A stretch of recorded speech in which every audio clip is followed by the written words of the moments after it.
I think our sustainability programs proceed from the unfortunate reality that in our city, 40% of our greenhouse gas production comes from the transportation sector.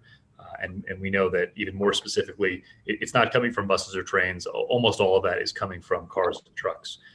And so that key insight tells us that the single most important thing we need to do for air quality and to reduce our carbon footprint is to reduce the number of cars and trucks on the road.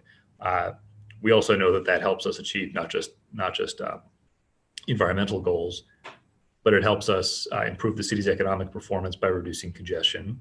And it frankly helps us bridge some of the increasing social divides. San Francisco, unfortunately, is a city that is trending in the direction of more social inequality, not less.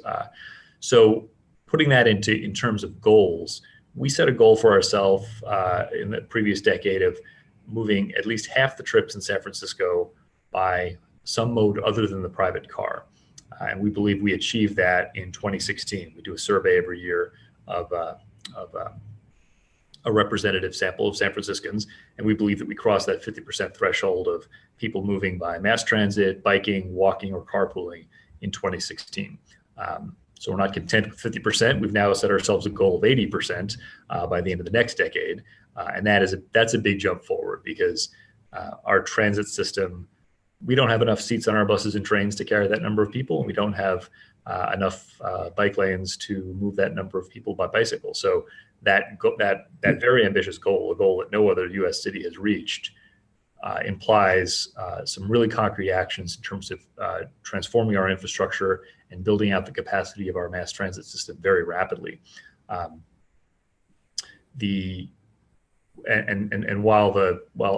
cars and trucks and reducing the number of cars and trucks remains our focus, like I said in the intro, we're also one of the largest transit operators in the country, and that means that we need to get diesel out of our fleet. Now, the nice thing about San Francisco is about half of our buses run on electricity, on overhead wires, on electricity that's actually produced by hydroelectric dams up in the Sierra, so it's really carbon-free. But the other half historically is run on diesel. And we've committed to getting all diesel out of our bus system by 2025. We're already deploying battery hybrids throughout diesel electric hybrids throughout our transit network that are able to run emission-free even when there are no overhead wires. And I think that is going to be the trend. That's what you're going to see in major U.S. cities that are really concerned not just about their carbon footprint, reducing cars and trucks on the road, but also the local impacts of diesel, especially on environmental justice communities, of which we have several in San Francisco. And then one last thing I wanted to add is that we've had kind of a perverse situation in California for many years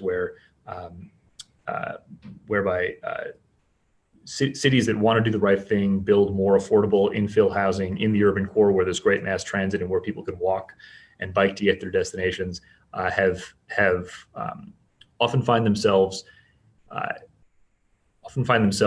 tripped up by our state's environmental review laws, which mandate that the impact of development and the impact of transforming infrastructure and streets into more transit-friendly uses, the way you analyze and measure that is by studying traffic level of service, which is basically a metric of traffic congestion.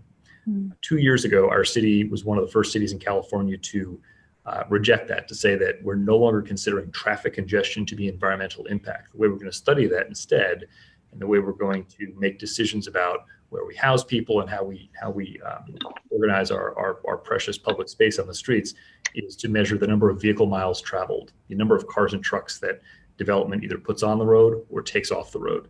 And that's a whole level up in the way we think about using data to reduce the amount of traffic in the city and the carbon footprint of the transportation system.